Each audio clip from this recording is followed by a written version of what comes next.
Even after 10 years, Loretta's voice still had the power to make the room feel colder. "Mara, darling, is that you?"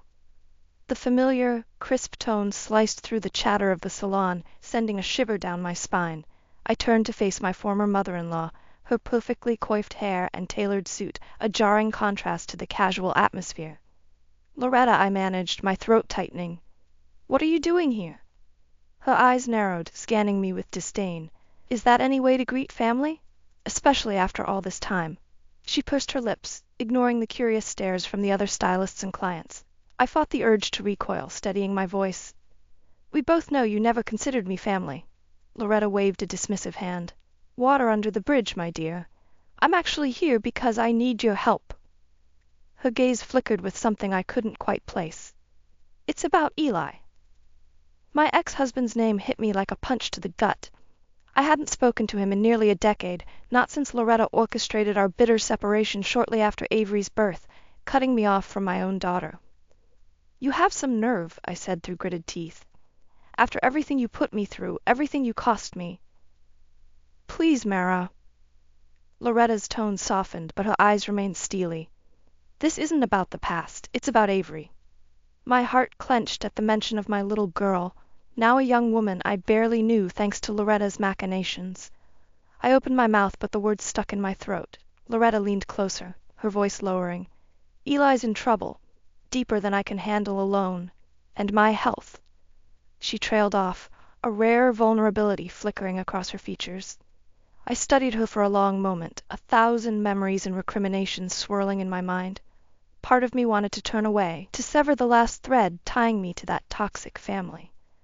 But the thought of Avery, caught in the crossfire of whatever drama Loretta had woven, tugged at my heart. Finally, I exhaled a long breath. "All right, Loretta, I'll hear you out, but I'm not making any promises." A ghost of a smile played across her lips, and for a fleeting instant I saw the same calculating glint that had haunted me for years. "Of course, dear. That's all I ask." As Loretta slid into the chair across from me at the cafe, I steeled myself for whatever bombshell she was about to drop. Her perfectly manicured nails drummed against the table, a nervous tic I recognized from our past encounters. "I don't have much time to mince words, Mara," she began, her voice lowered to a conspiratorial tone. "Eli's in deep trouble, and it's all my fault." I tensed at the mention of my ex-husband's name, memories of our toxic marriage flooding back. "What did you do this time, Loretta?" She bristled at my accusatory tone. "Don't take that tone with me, young lady. I'm trying to make things right." Her brow furrowed, and for a moment she looked every bit her age. "Eli's gambling addiction has spiraled out of control. He's racked up debts with some unsavory characters, and they're threatening to come after Avery if he doesn't pay up." A chill ran down my spine. My own daughter, caught up in the mess Loretta had created. Why should I believe a word you say? I shot back, my voice sharpened by years of pent-up anger. "You've done nothing but manipulate and lie since the day we met." Loretta recoiled as if I'd slapped her. "You think I wanted any of this?" she hissed. "I tried to mold him into the man this family needed, but he was weak, just like his father. This is the price of my failure as a mother." I scoffed, shaking my head in disbelief. "Failure as a mother? You drove a wedge between us from the start, Loretta. You never gave our marriage a chance because you couldn't stand the thought of not being in control." Her eyes flashed with fury, but she remained silent, her lips pressed into a thin line. In that moment, I saw the truth laid bare.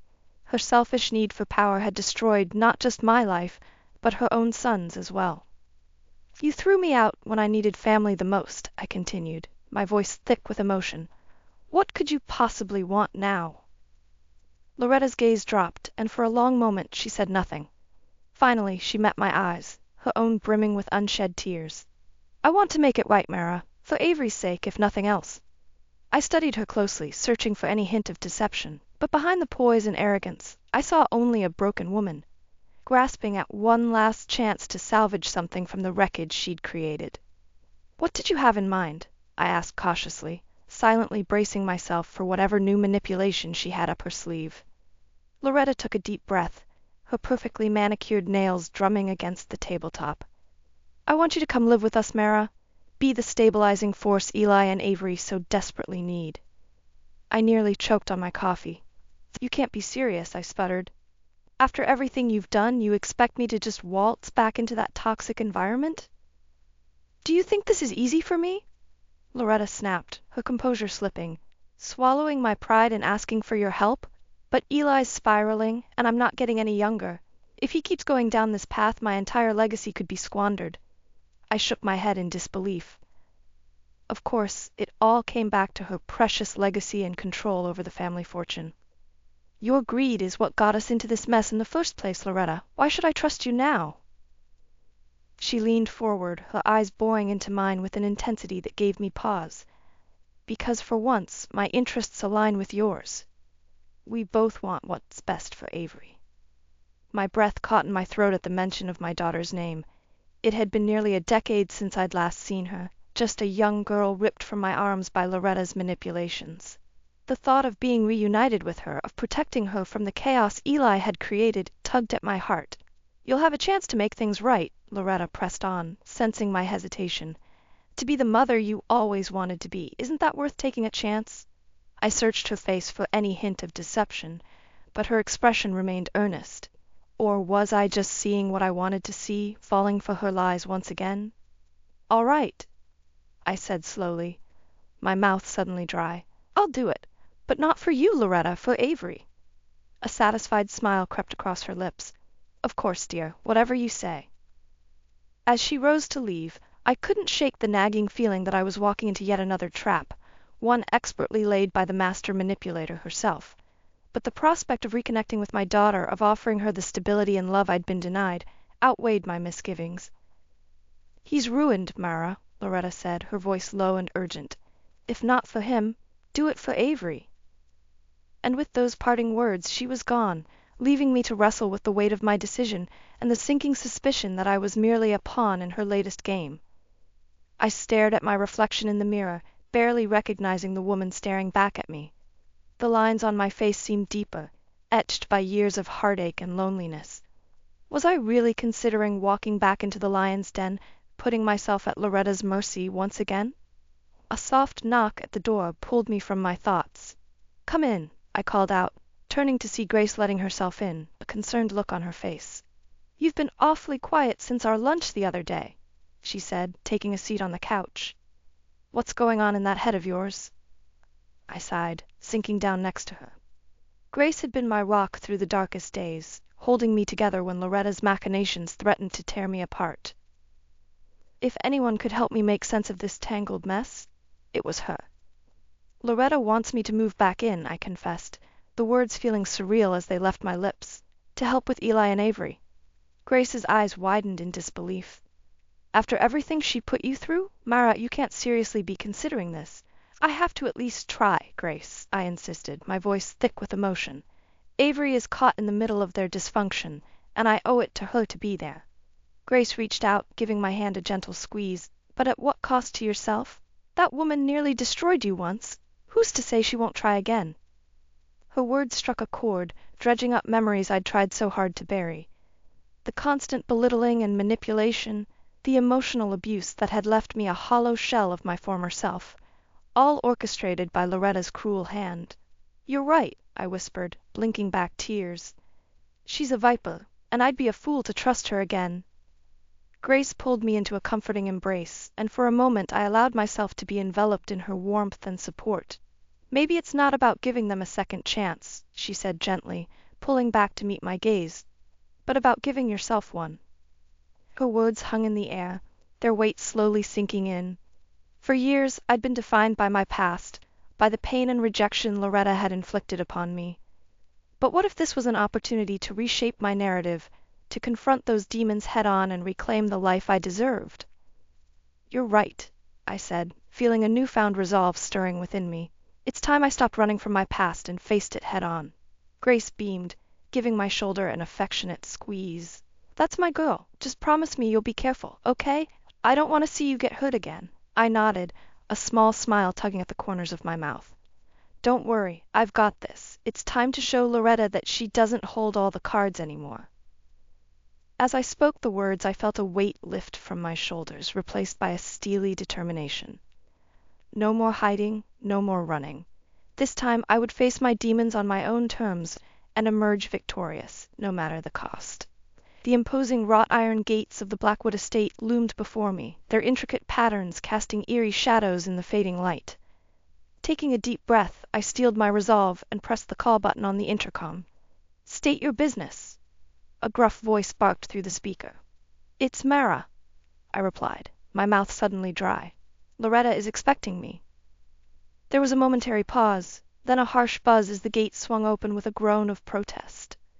I gripped the steering wheel tightly, willing my hands to stop shaking as I guided my car up the winding driveway. The sprawling mansion looked just as I remembered, cold, imposing, every inch a monument to Loretta's wealth and status. I cut the engine, the silence pressing in around me like a vice. "You've got this," I muttered under my breath, grabbing my bag from the passenger seat. Time to face the demons.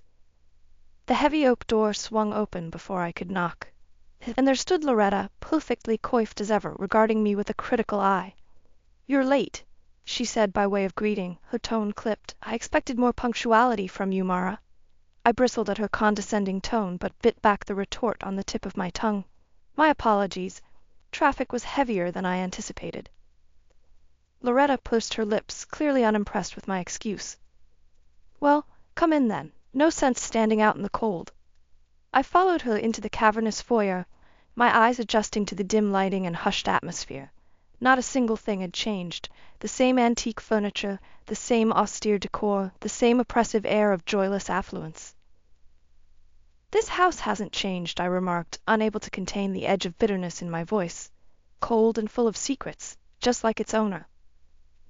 Loretta whirled on me, her eyes flashing with barely contained fury.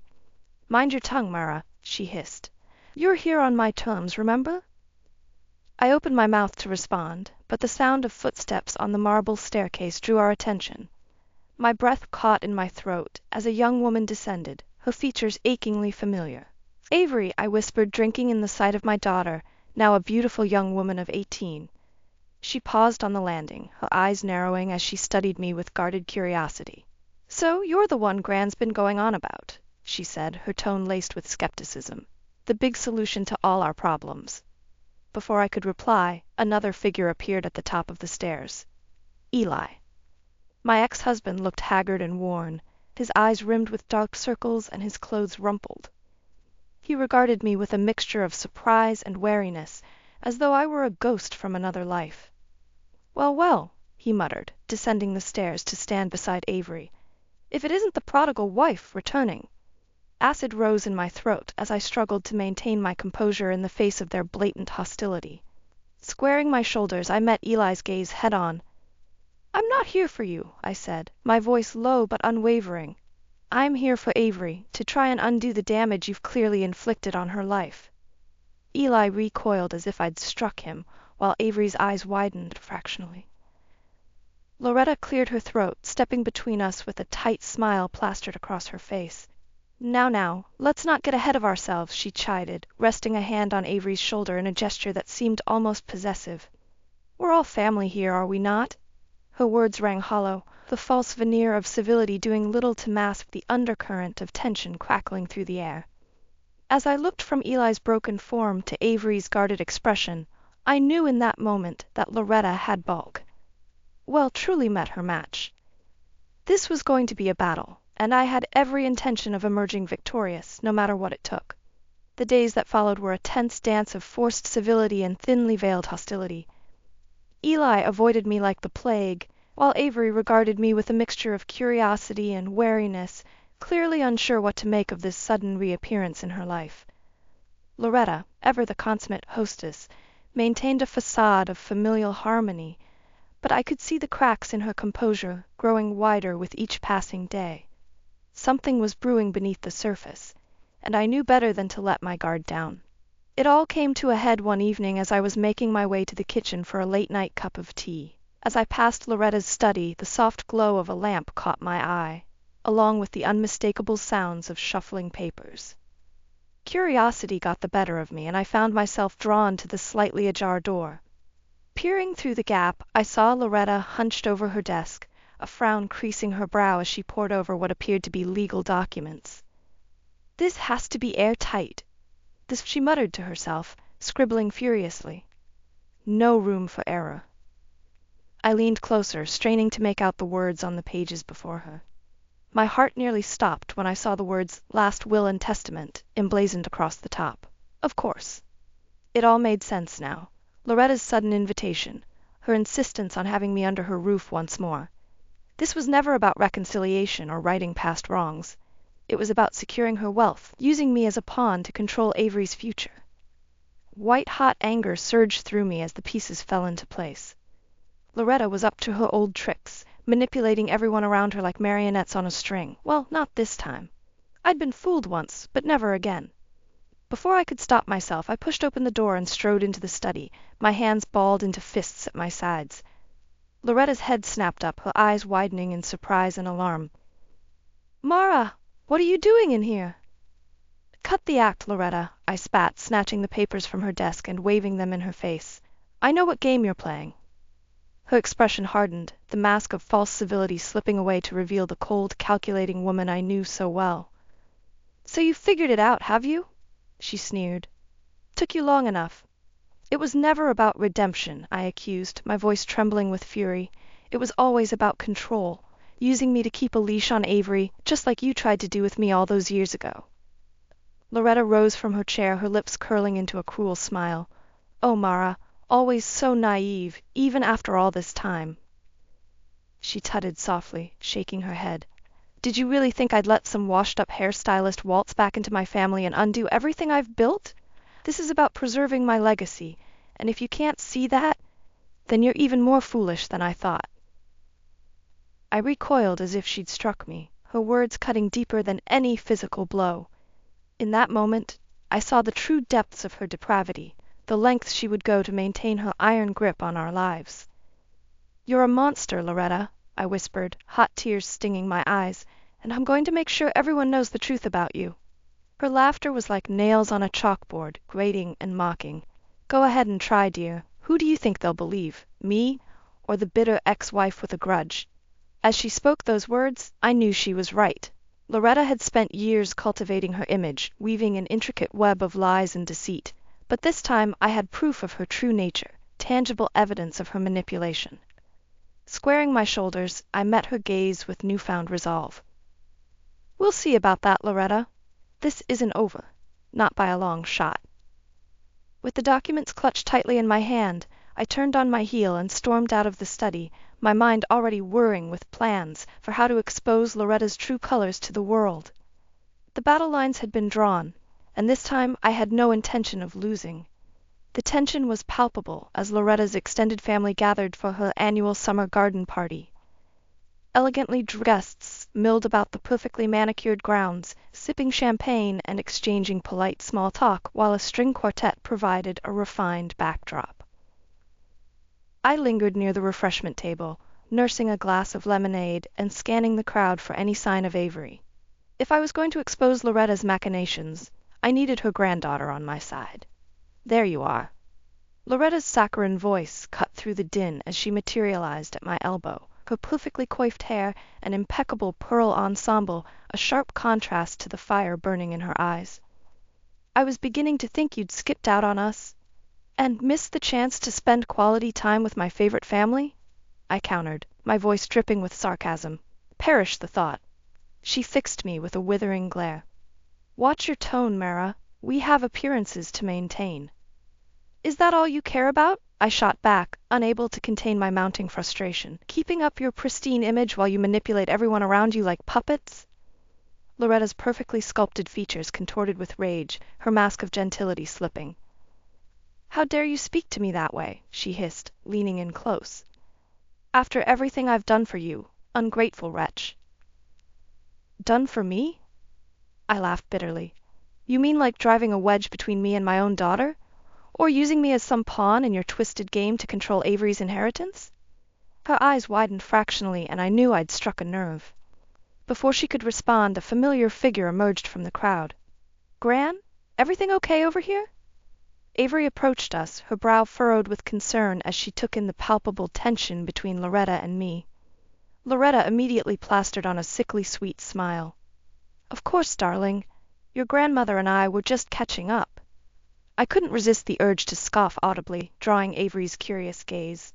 Seizing the opportunity, I pressed on, heedless of Loretta's furious glare.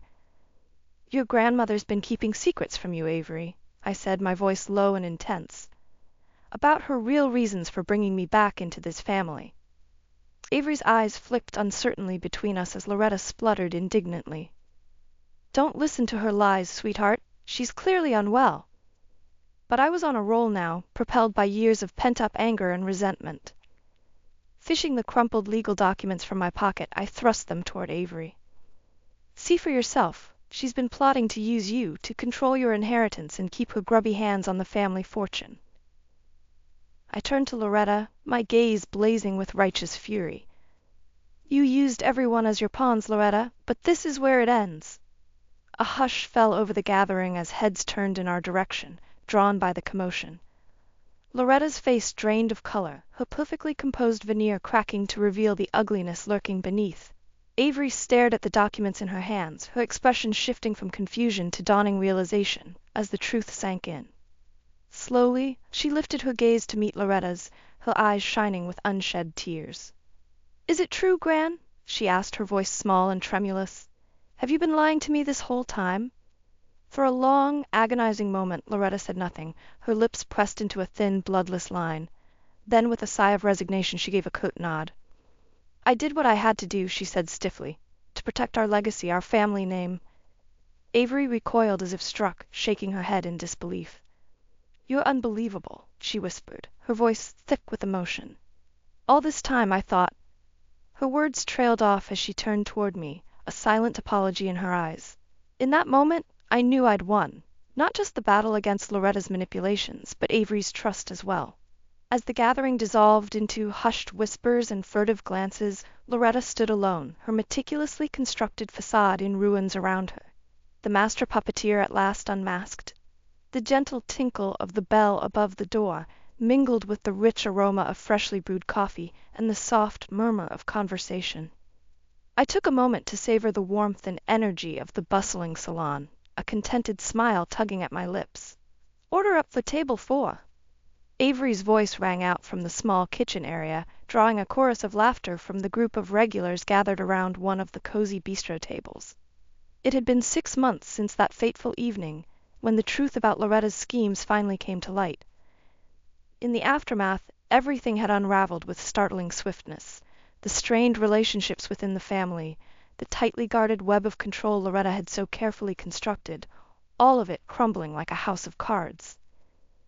Avery had been my fiercest ally throughout, standing by my side as I navigated the messy legal battles and bitter recriminations that followed. With her support, I'd finally been able to extract myself from the toxic grip of Loretta's influence, emerging stronger and more determined than ever before. And now, here we were, partners in more than just name, having pooled our resources to open this quaint little salon and cafe, a cozy oasis worlds away from the cold opulence of the Blackwood estate. "Incoming!" Avery called out in mock warning as she deposited a tray, laden with steaming mugs and pastries on the table, to a round of cheery thanks. I watched her work the room with a natural grace and warmth, effortlessly charming the customers as she topped up coffees and swapped friendly banter. In those unguarded moments, I could see so much of myself in her. The same resilient spirit, the same quiet determination that had carried me through the darkest days of my divorce and estrangement. "We're not just rebuilding our lives, Avery," I murmured, catching her eye as she circled back toward the counter. "We're reclaiming them." She flashed me a conspiratorial grin, sliding an arm around my shoulders in a quick, affectionate squeeze. "You got that right. No more letting other people dictate our story." Her words struck a chord deep within me, a poignant reminder of just how far we'd come. For so long, I'd allowed Loretta's toxicity and manipulation to define my narrative, to strip away my autonomy and sense of self-worth. But not anymore. This salon, this vibrant hub of warmth and community, was a living testament to our perseverance, a reclamation of the life I'd always envisioned for myself and my daughter. A life free from the shadows of bitterness and control that had loomed over us for far too long. As the afternoon stretched on, and the hum of lively conversation and laughter filled the air, I found myself stealing furtive glances at the framed newspaper clipping mounted proudly on the wall. The bold headline, "Family Feud Erupts, Blackwood Empire in Turmoil," felt like a relic from another lifetime, a stark reminder of just how far we'd come. Loretta's once formidable influence had withered in the wake of her exposed machinations, leaving her isolated and diminished, a specter of her former self. The vast fortune and legacy she'd safeguarded so ruthlessly had slipped through her grasping fingers, a fitting cosmic comeuppance for the suffering she'd inflicted. But dwelling on her downfall brought me no satisfaction, no sense of victory or revenge. As I surveyed the cozy warmth of the salon, my gaze settling on Avery's radiant smile, I realized that this, the hard-won bond between mother and daughter, the freedom to forge our own path, was the greatest triumph of all. No more pawns in someone else's game, no more victims of manipulation and control. Just two women, boldly authoring the next chapter of their lives on their own terms. And in that moment, awash in the contentment and possibility that surrounded us, I knew our story was just beginning.